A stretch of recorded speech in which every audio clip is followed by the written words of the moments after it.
Good morning, everybody. Welcome to the Farzy Show. My name is Marc Farzetta, and I'm here at the Steven Singer Studios. Oh, my goodness. Yesterday we were having some fun, right? There was a little story that came out about Tobias Harris possibly being linked to Ben Simmons in a Ben Simmons trade. So the Sixers could be packaging those two players in an attempt to get somebody in return. That was fun. We're going to get to that story today. We're also going to get to Jonathan Gannon confirming reports that the people there in Denver, the Denver Broncos, after firing Vic Fangio, want to hire Jonathan Gannon, or at least have a conversation with the man, the Eagles defensive coordinator, to see if he wants to take over head coaching responsibilities. And the Sixers are back in action tonight against the Charlotte Hornets. Claude Giroux returned to practice for the Flyers after being taken off the COVID list. He's going to get another practice under his belt before he tries to get the Flyers off a 5-game schneid. So we'll talk about that and more as the show goes on today. Tom McCarthy is our guest. He'll help us break down Eagles, Tampa Bay Buccaneers, and Tom Brady as he has the radio call for Westwood One coming up this weekend, Sunday at 1 o'clock for that kickoff in the wild card round of the NFL playoffs. T-Mac just got done. How about this? Just got done calling the game on CBS, filling in for Jim Nantz. He actually spoke to Jim Nantz. He tells us about that conversation before he worked with Tony Romo. So T-Mac will be joining us. Now, I will say this. For anybody out there that is really hoping baseball season happens or really wants us to talk Phillies with Tom McCarthy, we can't, unfortunately. This is a strictly football conversation with Tom McCarthy. As it turns out, Major League Baseball only wants the owners to talk about the lockout, the work stoppage, however you want to refer to it. So T-Mac, above his pay grade, so to speak. So we just talk football. We just talk Tampa Bay Buccaneers with T-Mac coming up a little bit later in the show. But it's not often, folks, that I'll watch something outside of Scott Van Pelt on ESPN, and I'll laugh. Like, I find Scott Van Pelt very, very entertaining. And plus, he's a proud member of the bald community. So anyway, when I'm watching Scott Van Pelt, I tend to laugh. I tend to have myself a good time. Usually when I'm watching SportsCenter or ESPN like that, in the rare occasion that I do catch it these days, I'm not laughing. There was something that happened yesterday that just made me laugh along with this man. And I don't consider Adrian Wojnarowski any type of stand-up comedian, but he did something yesterday on NBA Today that I found just downright hilarious. And I was laughing because I wasn't crying. And the tears would have been probably just as appropriate. But Adrian Wojnarowski went on NBA Today yesterday. I'll play it two cuts. The first one is the one that stuck out, and then the longer version of the cut where he actually gives a little bit more information. But he was speaking to Malika Andrews, or as I like to refer to her, Angel sent to us from heaven to talk to us about basketball. Such a lovely lady. And Adrian Wojnarowski was asked about Ben Simmons being moved by the NBA trade deadline. I'll let these two take it over. Yeah, here they are yesterday at NBA Today. Just under a month away from the February 10th trade deadline. Is there any movement for a possible Simmons trade here? Malika, there is no movement. Just one more time. Let's just watch Woj. Like, when we have all this talk leading up to this interview about Tobias Harris and Ben Simmons possibly being packaged to be moved. The Sixers could be finally making a move. It could finally happen. Now they're trying to sweeten the pot a little bit for Ben Simmons. You're not just getting Ben, you're trying to get Tobias Harris. And there's another report out there that the Sixers could be using Matisse Thybulle as well. Could it finally be over? Could you finally be getting a little help to Joel Embiid in his prime with the Sixers surging? Could it finally happen? Let's go to Woj. Just under a month away from the February 10th trade deadline. Is there any movement for a possible Simmons trade here? Malika, there is no movement. He scoffed at it. Malika, you. Malika. Oh, you and your questions about Ben Simmons being traded. There's no movement. I laugh because I don't want to cry. I don't want to cry. This is, I'll just let Woj continue. There's the rest of the cut in full context. We're just under a month away from the February 10th trade deadline. Is there any movement for a possible Simmons trade here? Malika, there is no movement.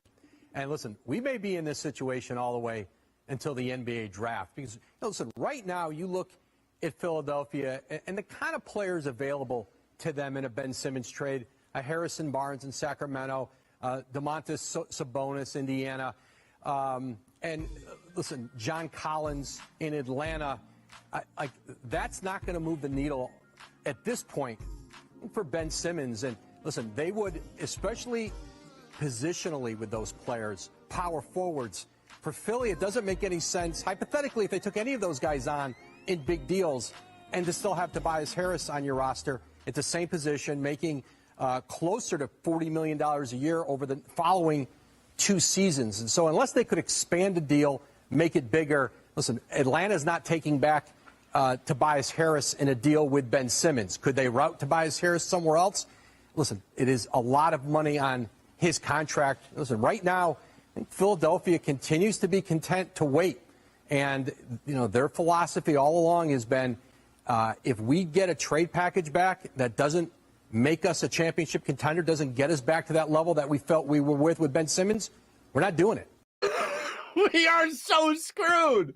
Hey, the fact that he goes on to say this could drag on to the, past the deadline, this could drag on to the NBA draft. Okay.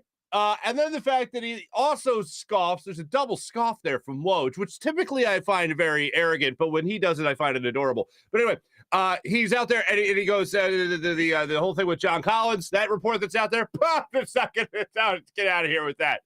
What else does he say? He says, Tobias Harris, the Atlanta Hawks are not going to take Tobias Harris to help you unload Ben Simmons. Folks, when I often say that we should just be very thankful for what we have in Joel Embiid, I don't just say that for the sheer fact that we should just be grateful for what we have with Joel Embiid. I also say that in a way of coping. It's a coping mechanism. I find it as a coping mechanism to also realize that we're only going to have Joel Embiid for probably the remainder of the season. And look, I really hope, and if this was anybody else other than Woj or maybe even Sham, if Sham put it out there, Sham had another little nugget of Sixers news yesterday. But to stick with Woj for a second, I if it was anybody else, I would say, oh, this is just what the organization wants out there. If it was Brian Windhorst talking about it, he's obviously arguing for Clutch Sports and Ben Simmons, and that's where he's getting information from, we assume. Pretty fair to assume that. But if it's anybody else, I'm just saying, this is either organization speak or this is player speak and his company, his camp speak. But the fact that it's Woj is just kind of following the bouncing ball of information here. I don't believe that he is just letting things out from the organization. I certainly don't believe that he's letting things out from Ben Simmons' camp by any means, because that's what they have Windhorst for. But when you listen to Woj talk about this, it makes me honestly think that there is just nothing going on. No movement, with a scoff, with a laugh, with a, what are you, nuts? Like, the fact that he laughed, what I heard during his little laugh was, what are you, crazy? Nothing's happening. I 1,000%. I believe Daryl Morey when he said it, when he was on with Mike Missinelli all those months ago, and he talked about how they're really dug in on this. They could see drag this out for 4 years with the $147 million locked up in Ben Simmons' contract. They could let this drag on. They're dug in. And it seems like there has been, breaking news, no movement in the Ben Simmons deal. Hey, you know what? Let's look at it from another perspective. A month ago, there were reports all swirling around about Ben Simmons possibly being traded. Oh, Ben Simmons could get traded. Ben Simmons, it's going to happen this week. And I was really optimistic that it could happen because all those free agents were coming available. What was it? December 10th or something crazy like that? That the NBA free agents could renegotiate their deals and all that. Something crazy, like 90% of the league became available in trade. I was optimistic then. Now I have never been less optimistic. I have never been more pessimistic than I am right now. So watch it happen today. watch it be Tobias Harris and Ben Simmons traded for John Collins or something bonkers. I don't know. But that's where we're at right now, folks. Sixers Hornets tonight. How enjoyable is that? We're all having a good time. It was worth it just to watch Malika Andrews. I think she does a well job. I will say this. Probably my most accurate prediction ever was saying that the star of the NBA bubble was going to be Malika Andrews. And boy, has she been. Nothing but skyrocketing since that NBA bubble from Malik Andrews. Anyway, I digress. Let's talk some Eagles football. We got a hell of a game coming up here on the weekend. And what did I go into depth with yesterday? When I talked about Tom Brady, what did I say? You could cut and paste every single time any team plays Tom Brady. Not the Tampa Bay Buccaneers, not the New England Patriots, but when you play Tom Brady, everybody says the same thing. If you could get to Tom Brady, you could have success. Jonathan Gannon was asked about that success against Tom Brady. And teams that have had some semblance of success, a friend of the show, Zach Berman, asked Jonathan Gannon about it yesterday during his press conference. And wouldn't you know it, here is how Jonathan Gannon answered that question. Get him out of his comfort zone, a little bit. I think, he doesn't – he typically has success versus most people. But I do think that, we got to be able to get him a little bit out of rhythm with the different, tools that we have to do that. There you go. Get him out of his comfort zone. Easier said than done. And you know who's just the man to do it? Oh, man, it's that really overly aggressive Jonathan Gannon. Let me, honestly, you guys hit me up in the comments section. Let me know what you guys think of this. Here's the thing. Do you want Jonathan Gannon to be aggressive against Tom Brady, or do you want him back there in that soft zone? Because I feel like everything that you ask, or soft man-to-man as well, I feel like everything you say about Tom Brady in this regard, where you look at him and you go, all right, you sit back or you blitz. I feel like either one of those end with, well, if you do that, he could pick you apart. I remember going back to the NFC Championship game against the Cardinals, the last one of the McNabb-Reed era, the last NFC Championship game, where they played against Kurt Warner. And I remember Jim Johnson being typical Jim Johnson, and God bless him for it, just aggressive against Kurt Warner, especially in that fourth quarter. And Kurt Warner just two-step drop, it was like. It wasn't even a three-step drop. Just boom, boom, boom. Ball was gone. Every single time. Beating the blitz. Picking it apart. Tom Brady, a Hall of Famer, the greatest ever to do it. We all know. But I feel like he'll do the same exact thing against either coverage. So it's like, do you just sit back and let him go with the 10, 11, 12, 13 play drives continuously throughout the game? Or do you try to get in there and let them know that you're coming? Because I feel like the only way you're going to be able to beat the Tampa Bay Buccaneers is by getting to Tom Brady.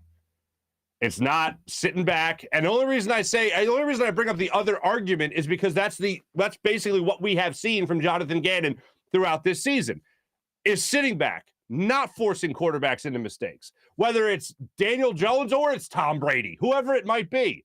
Whether it's Jake Fromm or it's Tom Brady. It's no. Let's give them their space to do what they can do, and we'll decide what we do as far as our aggressive level. We'll see what we do later in the game. No, that's not how it's supposed to work. You're supposed to set a tone defensively. I think this is going to be a very frustrating game for Eagles fans. And it's not just because the Tampa Bay Buccaneers are the better football team. I believe it's going to be because we're going to be looking at Tom Brady having all day to sit in the pocket and do whatever he wants. You have to figure out a way to help Josh Sweat get off the edge. You have to figure out a way to get Fletcher Cox to give you some pressure up the middle. You have to figure out a way to have Javon Hargrave have one of his best games that we have ever seen him play in an Eagles uniform. You're going to have to design a game plan that I think is a lot different than what we have been seeing. Jonathan Gannon has dialed up blitzing just a tad bit ever since that Chargers game against Justin Herbert. Just a tad bit, but not much. A tad bit up from nothing is still pretty close to nothing. You're going to have to change that against Tom Brady and this team. And I know that it's such a, like, it's like people used to laugh at Flyers fans back in the day about, oh, Flyers need to win because they just need to be more aggressive. They need to hit people. It was like the same argument. You can talk about the Eagles like that as well. Oh, they just got to be more aggressive. They just got to get in the backfield. They got to blitz. I think this is one of the rare occasions where it actually applies, because that really is your only shot. You don't have Chris Godwin. You don't have Antonio Brown in this game for totally different reasons. Leonard Fournette, we'll see what happens there. Maybe you will be able to disrupt timing with receivers that Tom Brady is not all that used to throwing to. Now, unfortunately, Tom Brady has made a career out of throwing to guys that he just met 30 seconds ago. So if you can somehow get him off his timing, if you can somehow get him on his back, if you can somehow let him know that next play you're still coming, then maybe you got a shot in this game. That's how you got to do it. It's a ground and pound type of thing. It's running the ball on offense for the Eagles, which we talked about yesterday. They need to have success with their running backs. When Adam Kaplan joined us, he said they need Miles Sanders back for this game, and hopefully he's back for this game. Jordan Howard, same type of thing. Boston Scott, Kenny Gainwell, all these guys, they're going to need the whole stable of running backs to win this game. That's what they need on offense. On defense, you're going to have to be aggressive. You want to roll your safeties back so you don't get beat deep. You got to do that. You're going to have Darius Slay follow around Mike Evans most of the time in this game. You got to do it. Somebody sticking with Rob Gronkowski, who those two, Brady and Gronkowski, can obviously complete passes to each other in their sleep. No doubt. The only way they're going to win this game is they go old school. And it's really the way they've had success all year. At least the ground game on offense and then being aggressive defensively. That's how they're going to have. That's the one major change they're going to have to make in this game is being more aggressive. Now, between week 6 and now, we talked about how this Eagles team has changed their philosophy, offensively speaking, going to that ground game. Well, yesterday, our friend Ruben Frank caught up with Jonathan Gannon at the press conference where he asked Jonathan Gannon about what has changed mostly from this team from week 6, that matchup against Tampa Bay Buccaneers, to going into this first-round playoff matchup against them. What has changed the most? And when I mentioned arrogance earlier, I don't feel there's a more arrogant answer from a coach than when they reference the word execution. Take a listen to this. Where would you say your group has improved the most since week 6 or so, the first time you played Tampa? Execution. In what areas? All areas, honestly. I mean, the run game, pass game, rush and cover and rush, being in the right spots, winning our leverage side a little bit more. I've always thought that we've tackled pretty well. If you look at the Tampa game, I don't think we tackled as well as we have in some other games, and some of that was them, some of that was us. So just, we know to be in this game, our execution level has to be high. Whenever a coach is asked about what are you doing different and they say execution, I can't help but hear, I told him to do it before. And now they're finally doing it. Like, I was brilliant before. They just weren't doing it. And it's like, okay. So the game plan didn't change that much. He did blitz a little bit more. Okay, fine. All right, cool. But what about the adjustment? What about, my game plan didn't work so good. It didn't work so well. Let me make an adjustment here. Now, you can look at a couple of games here during the regular season. One would be Washington, the second game against Washington, where they were asked after the game, Josh Sweat, hey, what'd you guys do different in the second half than the first half? You guys make any adjustments? No, we just executed. Okay, so the game plan is actually good. Going into this game, you guys just weren't executing it. You guys were performing at a high level to execute that game plan. If that's the case, then maybe Jonathan Gannon is what Steven Nelson told us all those months ago. He's a genius. Hey, he's already getting head coaching consideration. He confirms it. We'll let you hear that quote as well. But execution, whenever I hear that from a coach, is, hey, my ideas are great. You guys just actually have to do your job. All right. I think if the Eagles are going to do their job, the execution of the game plan should be to get after Tom Brady. Easier said than done. I made that point many times yesterday. But it's not just going to have to be about the same old game plan that we've been watching throughout the entire season. It's going to have to be a little bit different. You're really going to have to dial up that intensity, and hopefully they'll be able to do that in this game. I'm seeing some of your comments already, and I am thoroughly enjoying them. Let's get to this last one. It's the news. It's the news, folks. Jonathan Gannon, the report came out about his interest, or Denver's interest in him as a head coach, and whether or not he's going to interview for that job. Our friend of the show, John McMullen, did ask the question, and he also teed up another Tampa Bay question as to how Tampa Bay has had so much success, even by going through the change in receiving core that they have gone through without AB and obviously without Chris Godwin. And it's a two-part question. Here's both answers. One is about the job in Denver, and the other is about Tampa making changes and still surviving with a change in their wide receiving core. Yeah, I appreciate the question, John. I can confirm that, but sole focus is on Tampa Bay. What you've seen with when Chris, got injured, they do a really good job of filling his spot different ways, and the production that he had throughout the year, they're filling that up with different people and deploying people in certain ways that they really didn't miss a beat too much. Obviously, we understand he's a really good player, but they're doing a heck of a job of really not missing a beat. And they haven't all year long. They have not all year long. That was JG yesterday at his press conference, and I'm just hoping that it's not just a well-executed game plan, but the game plan has to come first. The chicken has to be before the egg in this regard. The game plan has to be one that we have not really seen much of from Jonathan Gannon and this Eagles defense when they played on that Thursday night in Week 6. It's going to have to be a huge jump. Who do they play before the Chargers? That's one thing I want to look at here. Before they face the Chargers, they face the Lions. All right. Now, the Lions, look, they were the Lions. So that was a practice squad game anyway. The Lions were, of course. They took a jump for whatever reason.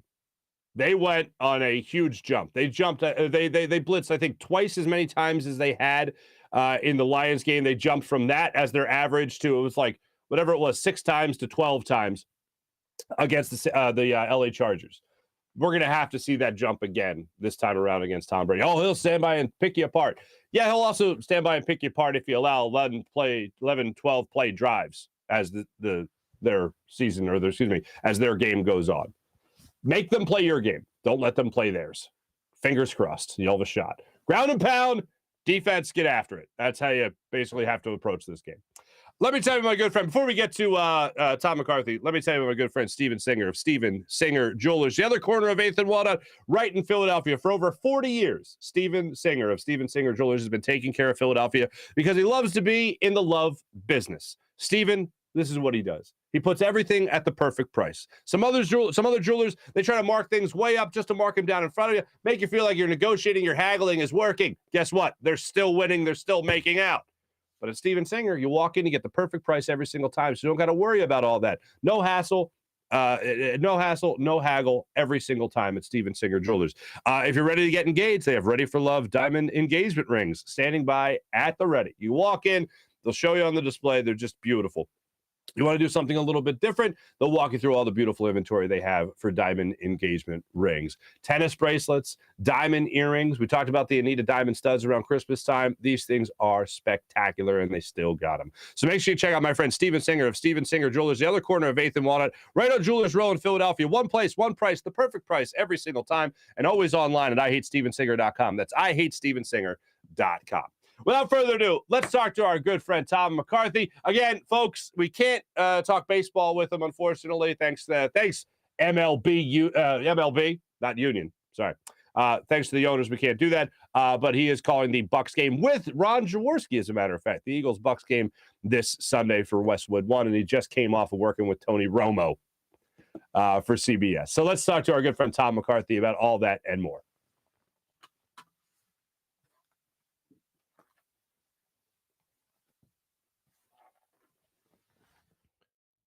And joining us right now, the Rothman Orthopaedics guest line, the man that called the Bucs game last week, and he's going to call Eagles-Bucs this weekend, Sunday at 1 o'clock, this time on Westwood One, the great Tom McCarthy. What's up, T-Mac? Marc, how you doing, buddy? Boy, it's sponsored by Rothman. I have brought my kids to Rothman so many times that I feel like I'm indebted to them, so it's okay that they're sort of doing the sponsorship on all of this. There you go. Yeah, I had a pinched nerve. They worked it right out. They're good people. They are great people, absolutely. Now, speaking of great people, I just want to make sure that this guy was great to you.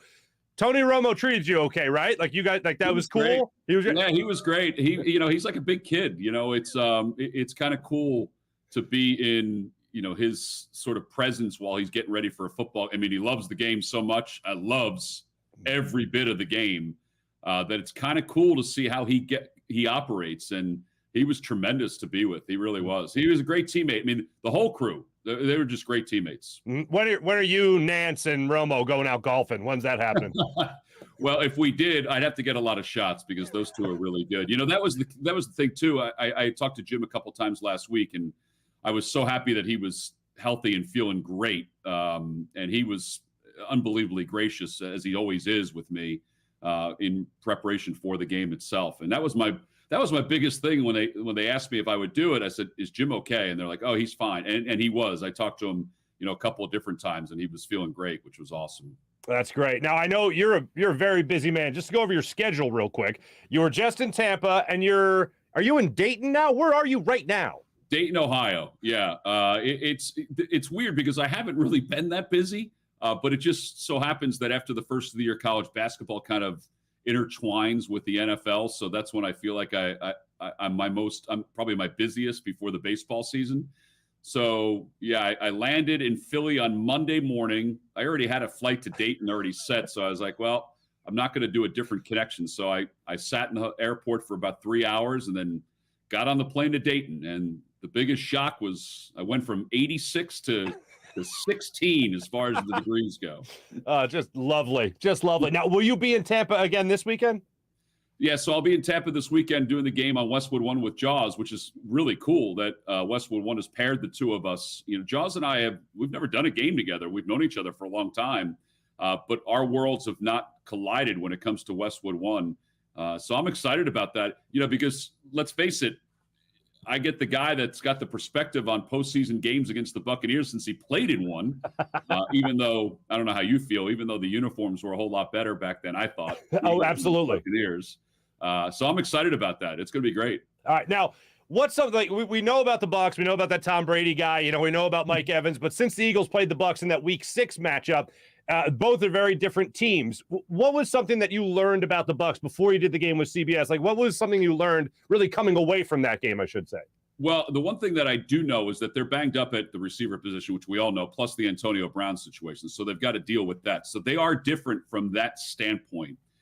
What I learned is that a 44-year-old quarterback who has won 7 Super Bowls can adapt better than anybody else that I've ever seen to changes in his roster.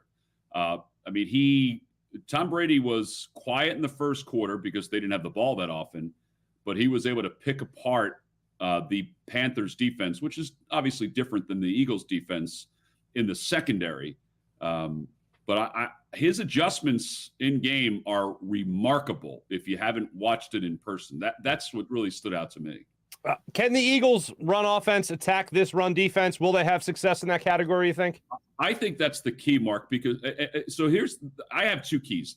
That's one. The other one is, can they play man-to-man defense in the secondary to try to disrupt Brady a little bit on the defensive line?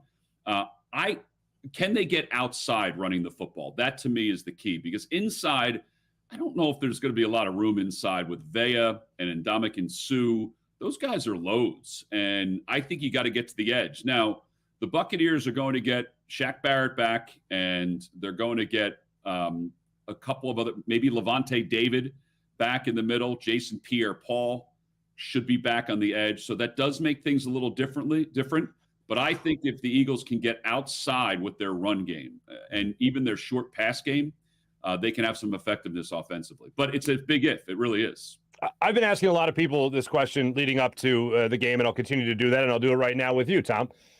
What is the most pleasant surprise about this Eagles season when you look at the coaching, when you look at the quarterback play, the running backs, defense, whatever? To you, what is the most pleasant surprise from the Eagles this year? To me, it's that a rookie coach put aside, I would say, I don't want to say his ego, but wasn't vain enough to realize that everything he thought at the beginning of the year would work for a full season. So what I mean by that is that he finally adjusted, and they're more of a, you want to be split, obviously. You want to run half the time, pass half the time. They don't do that. I don't feel anyway. They run more now than they pass, and I think that that's important. Mm-hmm. I think that is what really changed this Eagles team, because they have to run and run a lot to be effective, I think, to be successful in the NFL. It's funny, if you go back and you listen to some, whether it's sports talk radio, whether it's just the talking heads, that talk about this stuff all the time, myself included, you go back to the old tapes and it's all like, oh, if they could just get to Tom Brady, next game. If they could just get to Tom Brady, next game. If you could get to Tom, easier said than done. And we all know Jonathan Gannon's defensive scheme, whatever that may be, doesn't really include going after the quarterback. Is there a way you see the Eagles possibly getting to Tom Brady? I think the key is going to be is to try to get man-to-man coverage in the secondary, Mark. I really do. Okay. I think because then that frees everybody else up to try to get to him. Here's the thing about Tom Brady, even at age 44. He gets rid of the football faster than any quarterback in the National Football League, maybe less than Aaron Rodgers, but at times even quicker than Aaron Rodgers.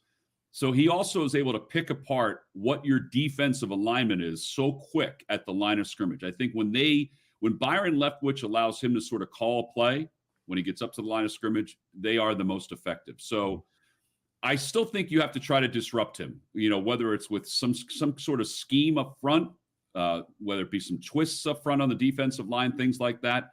But it's easier said than done because he does figure things out. And I think you have to be multiversed defensively when you go after him. You can't do one thing. You have to be able to do more than one thing. I couldn't help but think when I was listening to both Bruce Arians, who used to coach at Temple, of course, and Tom Brady, who's played the Eagles enough times, both in the Super Bowl and in the regular season throughout his career. I can't help but think in their post-game press conferences following last weekend's game against the Panthers, while they're talking about how much they respect the Eagles, how much they look at this opponent as their best opponent all year, and this is the biggest game of the year because it's a playoff game. I can't help but think, are they thinking like that behind the scenes? And I know that you guys have production meetings with CBS and all that. Is that respect for the opponent? Is that a real tangible thing that they talk about behind the scenes as well as in front of the cameras? Yeah, I do think it is. I mean, obviously a lot of it's lip service when it comes to any NFL team, but I do think that they feel that way. I think that, they felt like that even after playing the Eagles, that if they had to face them again, it's not going to be any easy task. I do think it's easier to be home because they're so good at home compared to being on the road. But I think they have. Listen, Bruce Arians is always going to have respect for Philadelphia. There's no question about that. I mean, he looks at it as being sort of the genesis of his head coaching career. But I do think that they have respect for them. I do. And I think that, one of the things about Tom Brady is that he is an extremely competitive guy. And even at 44, he tries to find ways to be even more competitive. And I think that, he just tries to figure out ways to get himself ready for a particular game and a mindset for a particular game. But I do think they have respect for them. I don't think they're taking this even a little lightly. Not that you would in the postseason, but I don't think they're taking this even a little lightly. You mentioned earlier, no Antonio Brown, no Chris Godwin. We know Mike Evans. And then we see in this past weekend, Scotty Miller, whoever the heck that guy is, he scores a touchdown. How deep is that Tampa Bay Buccaneers offense? Well, it's not as deep as it was last week because Grayson went down with the hamstring injury. He's a receiver that is going to be really important if he's able to come back. And that's a huge key if he's able to come back. Scotty Miller made a couple really good plays last year in the postseason that sort of changed the way the Buccaneers approached their pass game. He's fast, and I just think that he hasn't had an opportunity this year because they had so much depth. But when Brown went down and when Godwin got hurt, that sort of changed things a little bit. So they do have, and you have to have this in the National Football League, that next man up mentality. And I think that part of the reason why you saw so many different guys last week against the Panthers is that Tom Brady and the offense are trying to get some kind of rhythm with some of these guys that don't normally play. And, there's a lot of talent there. The Grayson kid is an unbelievable story. I mean, he's kind of like Willie Gault. I mean, never played football in college. He was a 7-time All-American in track and field, but he looks like he's a football player. So, sure. That's a huge key. And obviously Tom Brady loves his tight ends and Gronkowski and Brate. And I think that's a big deal this weekend too. Certainly. I want to close on a personal note here. I am told to tell you Barry Levy says hello. Oh, Barry's the best. He's the best. I don't know if I've made this connection with you before. He is a really close friend of my brother-in-law. And when I told him I was having you on, when I told my brother-in-law, he's like, I got to text Barry. So, yes, yeah. Barry says hello. So Barry is one of the more talented people that you may never have heard of before in this world. Not only as a writer, but also as like a producer type of thing. And he's a great teacher too. And I mean, nobody needs to know this, but you and me and your audience, I guess. But he has impacted my family's world more than a lot of people have over the last 15 years. Pretty cool. I'm going to edit all this out. Man. That's way too nice. Small world. It is a very, very small world. Well, T-Mac, I wish you nothing but luck for this weekend's game with Jaws. I'm sure he's amped up, as you said, for this playoff game between the Eagles. Oh, I wanted to ask you this. I'm sorry. One last thing. Doing a game in a city that you're so familiar with, like, for instance, doing an Eagles game, Not just getting the opportunity like you did with CBS and with Tony Romo and that broadcast and all that, but also getting to call an Eagles game in the playoffs has to be on a whole nother level of thrill. Oh, it's awesome. It won't be heard in Philadelphia, obviously, because of the local broadcast, which is appropriate.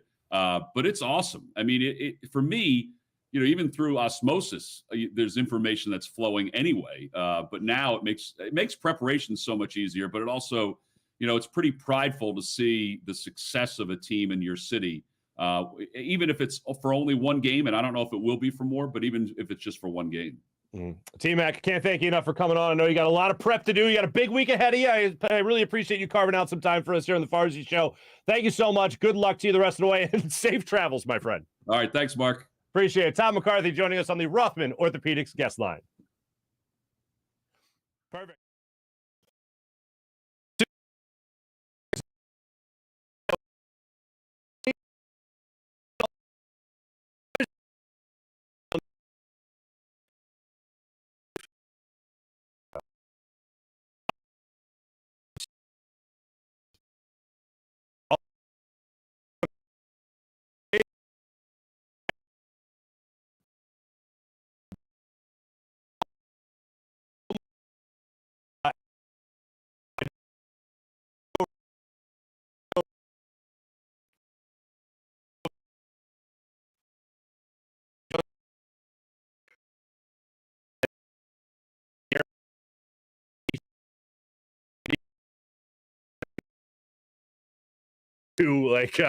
To Cairo.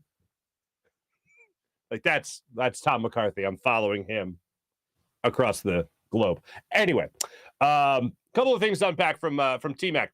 One is, we all know the Buccaneers are just insanely deep. I mean, you can miss Chris Godwin, you can miss Antonio Brown, you can miss Leonard Fournette, and it's like, and we're fine. We're still going to put up 40 points on the Panthers. That's just insane. And Tom Brady, as far as I'm concerned, is, and when I use the word athlete, I'm not talking about somebody that I'd put in a decathlon by any means, but he's the greatest athlete in American sport history.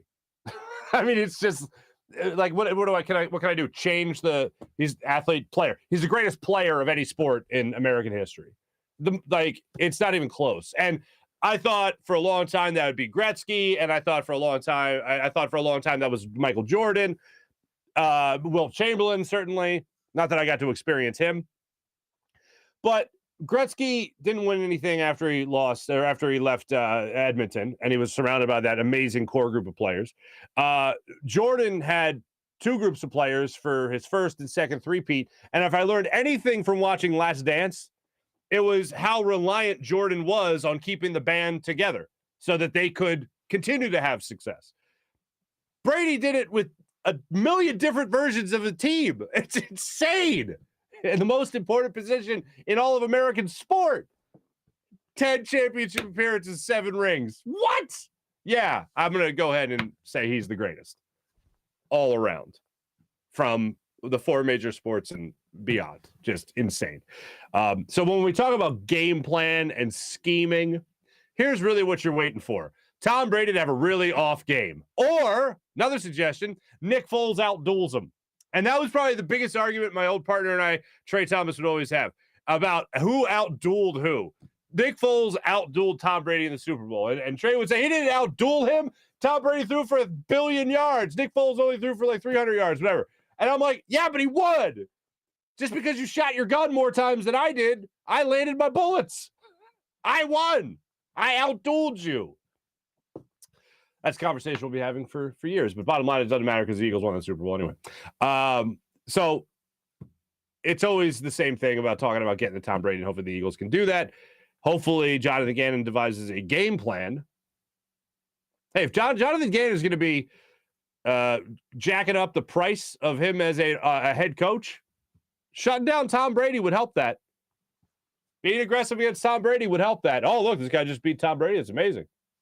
If Jonathan Gannon, with one of the worst defenses in the NFL through the first 8 games of the season, if he could get a lot of praise from around, oh, this guy is so great, he's amazing, and then it's 8 games of crap, and then people are always, he's so great, he was so sought after in the offseason.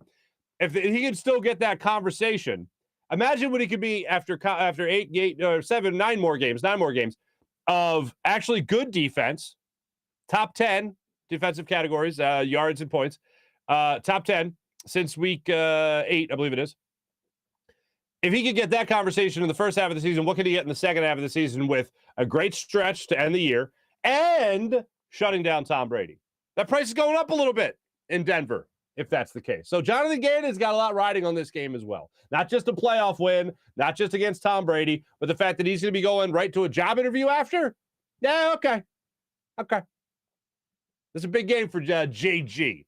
Anyway, thanks to Tom McCarthy for joining us on the Rothman Orthopaedics guest line. When you have an orthopedic issue, you need a physician who eats, sleeps, and breathes orthopedics.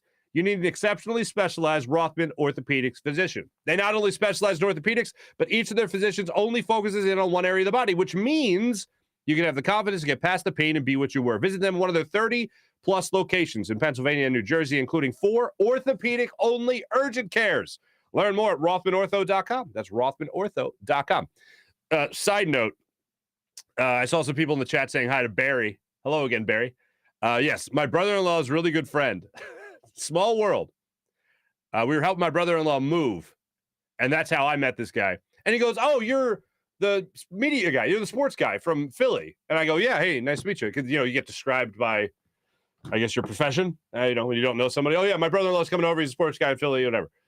And he goes, "Oh, yeah, he probably knows one of my good friends, Tom McCarthy." And it turns out, yeah, this guy Barry and T-Mac legit are really good friends. Barry is a hell of a producer, man, and teacher. How about that? So, yeah, that's why I wanted to get that shout out in there. Let me tell you about the great people at WinView, ladies and gentlemen. WinView is the only game where fans can take on other fans and end the debate once and for all. Who is the biggest sports fan? If you have those friends and family members who think they know everything, challenge them to a WinView contest and see if they can walk the walk as well as they talk the talk. You want to break the monotony of family dinners and get-togethers, play a quarter of a little football on Saturday or Sunday, maybe even Monday, and see if they can, like I said, walk the walk as well as they talk the talk. Put a little skin in the game. It's not a daily fantasy league. It's not a sports book. It's a social gaming app. WinView is a social gaming app where you can win real money prizes for making predictions on the games that you love so much. So do what I do. Challenge a friend or family member to WinView contest. See if you can win yourself some cash. How about the great people at PHL Sports Nation, Philadelphia Sports Nation, enhancing your Philadelphia sports fan experience across all social media and blogs. Everything with the Ben Simmons story, everything going on with Eagles, Bucks. Make sure you're following it all at phlsportsnation.com. How about BetQL? Folks, when I'm telling you to ride the wave of Joel Embiid, I'm telling you because BetQL says ride the wave. Might sound obvious, but they got the stats, the statistics, easy for me to say, to back it up. If you want to get the advantage over your sportsbook, you need to download the BetQL app, the only app you'll need to make the smart bets. Their best bets computer model scans over 350,000 unique bets per year to give you the best bet recommendation for every game across all major sports.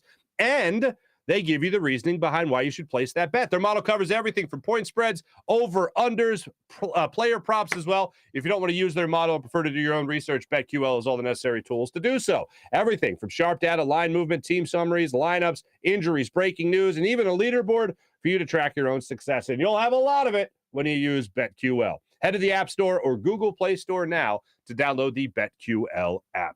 Now let's have everyone's favorite part of the show, the chat check. Ladies and gentlemen, let's see what the good people have going on here. Kevin's leading off for us today. Kevin, good morning.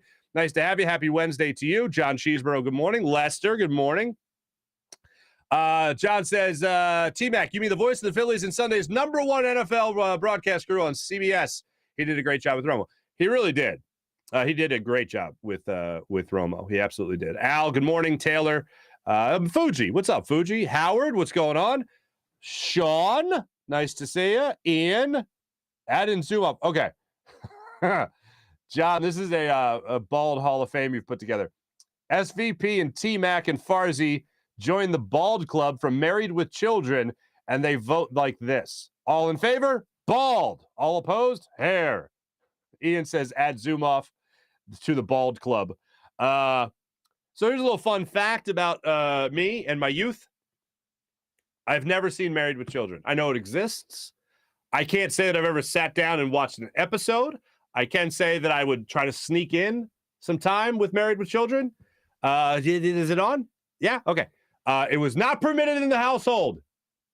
Eleanor, my lovely mother, was not having that filth on the TV in her household. Also, The Simpsons were banned for a while. And now my mom loves that show. So I figure she'll be on Family Guy before I know it. But anyway, so I don't know any Married with Children references. I know Polk High. I know that he had a great football game in high school. I know he was a shoe salesman. My friends would tell me this stuff. And the lady, the Christina Applegate, of course, I know was on that program. And Ed O'Neill is one of the finest TV actors of all time. Underrated movie, Dutch. If you haven't seen the movie Dutch, very underrated movie starring Ed O'Neill. Nothing burps better than bacon. Yeah. All right. Moving on. Howard says, I like John Collins. I like John Collins as well. I just don't think the Sixers really like John Collins. They're so dug in on this. I also saw a report from Windhorst. Again, this is more to the it's so pro player. And look, that's fine. That's where he gets his information. And information is still information, regardless of, the agenda, I guess. But what he's putting out there, I don't think is just throwing it against the wall to see what sticks. I think it's legit. The Minnesota Timberwolves apparently offered just about everything but Karl Anthony Towns to get Ben Simmons. Every asset they had was the report. And still, the Sixers are like, that's adorable. No, thanks. They are dug in on this. Joe says, who cares about Ben Simmons? Can't say his name. I care about Ben Simmons because I care about Joel Embiid. And I care about the Sixers. And right now, even as good as the Sixers are playing, they're still not playing as well as they could be playing, especially against the upper echelon teams. Because that's what you always have to do in the NBA. And that's why I always hated when people criticize, after they would blow a team out like the Rockets. You're talking about how Tobias Harris only had 13 points, whatever. And somebody wants to say, oh, what are you complaining about? They won by 20. What's the matter? It's like, it's not about beating the Rockets on whatever day that was, January 9th. What day is it now? Yeah, January 10th. It's not about beating the Rockets on that day. I know it's the 12th. Today is the 12th for those scoring at home. But on that particular game, it's not about beating the Rockets on that night. It's about whether or not you can do this against a team that you're going to face in the playoffs, an upper echelon team, a team in the playoff seeding. That's really the bigger question here. I see people are agreeing with my Malika Andrews take. Lovely. She's lovely. And let me get this up. Great at her job. Great at her job. I'll take 4 teams. No teams will take both. What? John, I missed that. I'm sorry. Good morning, devoted apostles. What's up, Mopar? Sean, Malika, my heart. Woohoo. Yeah, she is just beautiful. That's respectful. You can still say that, right? Lady's beautiful and good at her job. I mean, I'm just full of compliments over here. You said a woman was beautiful and good at her job, you bastard. Oh, Miss Scusi. Let's see here. Mopar. I was on an excursion to the Himalayas to reflect on my morning sports radio choices. Mopar, that's hilarious. John Cheesebro, truth. Mopar needed intense therapy after looking at CT's thumbs. He looked like he just watched The Ring. You guys are insane. How about Jim Gardner, man? I was going to save it for now it's on my mind. I was going to save it for the morning rush, but Jim Gardner's last broadcast was last night. I remember, because I was born in Ambler. We lived there for the first 4 years of my life. Then we moved to Rochester, New York, then Baltimore area, and then back to the Philly area. And my brother, who's 3 years older than me, I distinctly remember. So Gardner started in 1977. We moved out of Ambler in like 1986, 86, and bounced around. And when we came back, it was like 1993 because the Phillies were just going into their amazing run. And I remember my brother watching Action News going, wow, I remember when this guy had brown hair, like dark brown hair, whatever it was. And then obviously that was only 1993. So here we are, a long time later. And it's like, holy shnikes. It's like a whole other, it's like 2 more generations of people. It's just insane to think of how long he's been doing that and doing it well. I will miss his broadcast. I'm a big Rick Williams fan. But I mean, Jim Gardner is a legend, absolute legend. John Cheeseborough says, got to be aggressive on Brady. No doubt about that. Get pressure on him. It's about bringing pressure and have him create that, and you got to disguise it. Yeah, I think that's what that's what Adam Kaplan told us the other day. It's about disguising the pressure. That's what you got to get better at in the second half, or actually not in the second half of the season, but going into the playoffs. Rick says Eagles will cover. Still 9.5 last I checked. Tom Brady continuing to set records. Brady has no soul. John, you're accurate. Lester, Mark, you're 8 years younger than Brady. 5. Imagine how you felt after your roller hockey tournament. What that would be like after an 18-game season at 45. I'm not a professional athlete. That's the thing. I will always whenever a professional athlete gets an injury and people are like, oh, I had that, he'll need this. I'm like, you didn't have to get back to the level in which they had to get back to. Like, that's the thing that I always try to not compare is like someone like me, the below average Joe, to somebody like Tom Brady. Like, Tom Brady's never drank coffee. I had like 6 espressos an hour ago. Like, that's not you can't compare the two. Tom Brady eats kale. I can't even pick out kale in a vegetation lineup at the grocery store. I wouldn't even know. Like, you know what I had for dinner last night? Sage ravioli. That's what I had. All right. I had a big old thing of garlic, sage, ricotta cheese, and or regat, and a fresh pasta. That was my dinner. Oh, and a crap ton of butter. Like 2 sticks. I think Tom Brady's bouncing back better than I am. I think that's true. Did anybody hear Bruce Arians' presser where he talked about the Eagles? Is that the one where him and Brady were both on the same page about how great the Eagles are? I was like, that's adorable. Lester, my guy, I'm doing great. Oh, Mally! What's up, brother? Good to have you back. Does Jonathan Gannon have tattoo makeup on? Mally, great to have you back. And you know what? I don't know the answer to that, so I can neither confirm or deny.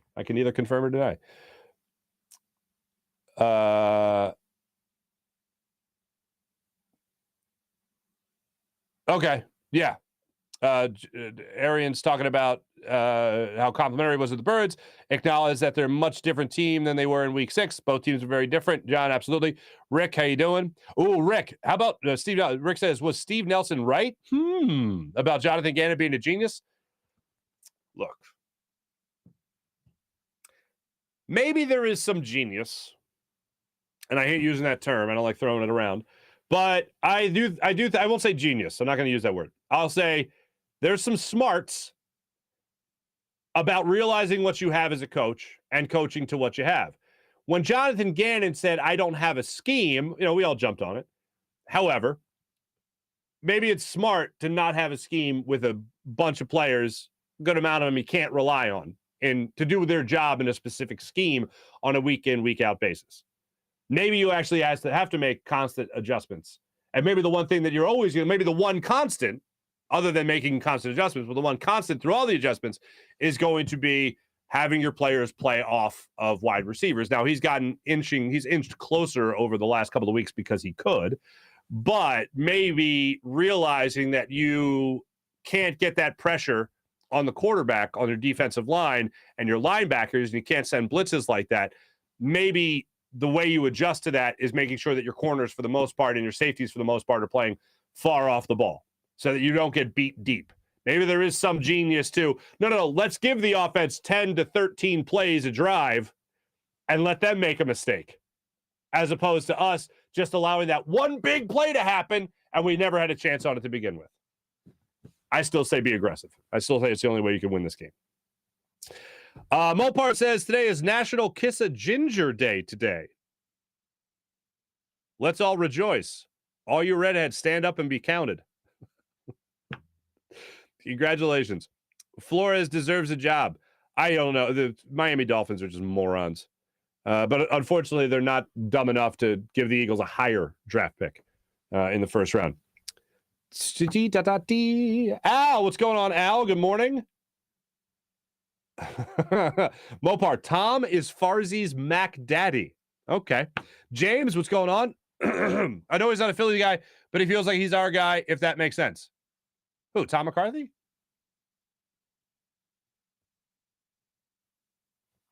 Ronald, Jim Jackson isn't from Philly, but he feels like a guy from Philly. I've grown up with Jim Jackson. Guy can do no wrong.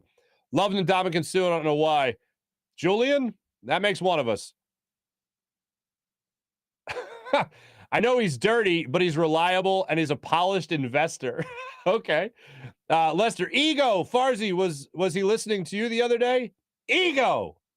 It's possible. Didn't give up the MVP to Sirianni's lack of ego.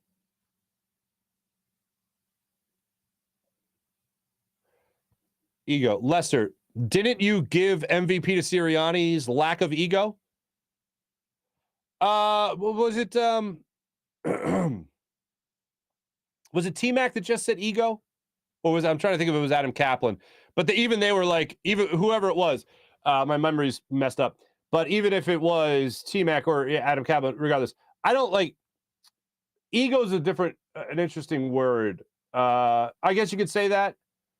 Like having the idea, like when you go into a job, you have an idea of how you're going to do it. You have an idea of how you're going to perform and all that. But when you realize that approach was wrong, yeah, I guess you would say your lack of ego allows you to go, oh, no, I was wrong. This other way's got to work. And then you make the adjustment instead of, no. I came in here with the idea that I was going to pass the football regardless of who my quarterback was because that's how you win in the NFL. And to then get away from that is definitely shows a lack of ego. So, yeah, but I gave MVP to Sirianni in terms of not even most valuable player, but in terms of the most pleasant surprise of this season has been Nick Sirianni, even more so to Jalen Hurts, because the Eagles are more committed to, I believe the Eagles are more committed to Nick Sirianni, and I think this is obvious. They're more committed to Nick Sirianni than they are Jalen Hurts. They're not looking to one-up Nick Sirianni tomorrow. I think they're looking to one-up Jalen Hurts tomorrow. And hopefully Jalen Hurts continues to make his case to be the Eagles starting quarterback beyond next season. April is our redhead queen. Okay. Oh, April, thank you. The dinner was amazing. Thank you very much. Marc took one foul shot and has been on the IR ever since. That's very true, Mally. And before that, I had a whole tub of popcorn. Matt Snell, Milkman was a warning sign of the injury to come.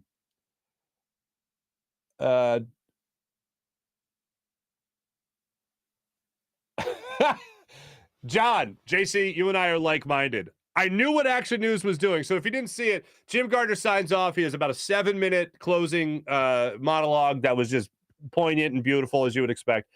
And then they get the wide shot of the desk. So it's Jim Gardner, Action News. And then they get the wide shot of the desk, and there's Cecily Tynan. There's Deuces Rogers, who's an awesome guy, by the way. And then Rick Williams is like walking into the shot. And I'm like, oh, that's nice that Rick's there. He's applauding. That's beautiful. And then it was like he jumped up on there. And like I was like in my dark recesses of my brain, I was like, is he like pushing Jim out? Like I get what they were doing, but I got the interpretation. Like, look, I think 99.9% of the population, this is just to John C., by the way, I think I'll say 99.8% of the population went, that's amazing, and never had a weird thought. But you and I think looked at that and went, damn, Rick, let the chair cool off first before you jump in there. Anyway, no, it was all in comedy. It was all in funny observation than anything serious. And yes, you do. I end your comment, John, with hilarious in big, bold letters. Buddy, what's going on, buddy? Nice to have you. Great choice going with Rick. Absolutely. What the hell? Buddy T-Mac, who is the hottest ginger? Rachel from Boy Meets World?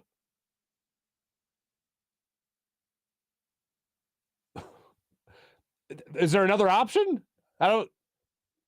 Who is Rachel from Boy Meets World? Now you have my curiosity. This is live Googling, folks. Rachel from Boy Meets World. I have no recollection of her. Why do I have no recollection of her? She's lovely. Oh, net worth $2 million. Oh, how about that? Thank you, Wikipedia. Anyway, gingers are crazy fun, says Mopar. April says crazy but fun. That's how us Italian women are normally described. I will forever steer clear of the Italian-Irish combination. That is a wild combination. Sign me up for Rachel. Be careful, says Ben Timmons. Mark, I'm the captain now. All right. Sophia Loren with red hair. April, don't get me started on Sophia Loren. Today, tomorrow, and next week. All right. Love Sophia Loren. One of the greatest quotes of all time. Everything you see with her in the her scantily clad. And it says, everything you see, I owe to spaghetti. It's like one of my favorite quotes of all time. Anyway, thanks very much. Appreciate you guys joining the show on the chat check. You guys are fantastic as per usual. Sixers get underway at home tonight against the Charlotte Hornets. They're minus 5.5 point favorites. I took the Sixers tonight, and guess what else I did? I took the Sixers to cover, and I took Joel Embiid. His over-under was 30.5. I believe he's on a 30-point tirade right now. Like, does not want to see that end anytime soon. The man is on a mission. So that's what I went with tonight. So make sure you guys take advantage of that with WinView. That's the prop of the night to continue to go with Joel Embiid's over. Keep on riding that until you can't ride it no mo. Thanks for watching. Thanks for listening, everybody. Wait, before I get out of here, one more thing. Check this out. Our good friend of the show, Zach Ertz, is up for a great thing. Check this out. Ertz Family Foundation. You can help us create, this is from the Ertz Family Foundation. You can help us create lasting positive change in our community by voting Zach Ertz to become top 5 NFLPA community MVP finalist. Ertz Family Foundation will receive $10,000, and Zach will have the chance to be named the Alan Page Community Award winner. Vote now. So go to the Ertz Family Foundation Twitter account. Tap that link right there. We've retweeted it as well. So make sure you guys take advantage of this and vote for Zach Ertz. The man is more than deserving. We've talked to you about House of Hope, how great that is with the Ertz Family Foundation. Zach and Julie have both been on the show to talk about it. These guys are just phenomenal people. So if we can help them out in any way and show our gratitude, then let's do that. So thanks to the Ertz Family Foundation. Make sure we get Zach some votes right there. Ladies and gentlemen, thanks for listening. Thanks for watching as per usual. I'll be back with you guys tomorrow morning. Talk some more Eagles, Bucks football and what the Eagles have in store for us this weekend. Thanks to Tom. Ginger from Gilligan's Island. Pretty solid. Pretty solid. Sean, good choice right there. We're going old school here, folks. Old school. Did I miss anybody else? Anyway, once I see the OnlyFans references, I know it's time to wrap. My thanks, Jim Hyde, produced the show, did a phenomenal job. As per usual, this is a Buzz Sports and Entertainment production. My name is Marc Farzy. Have a great rest of your day, everybody. Take it easy.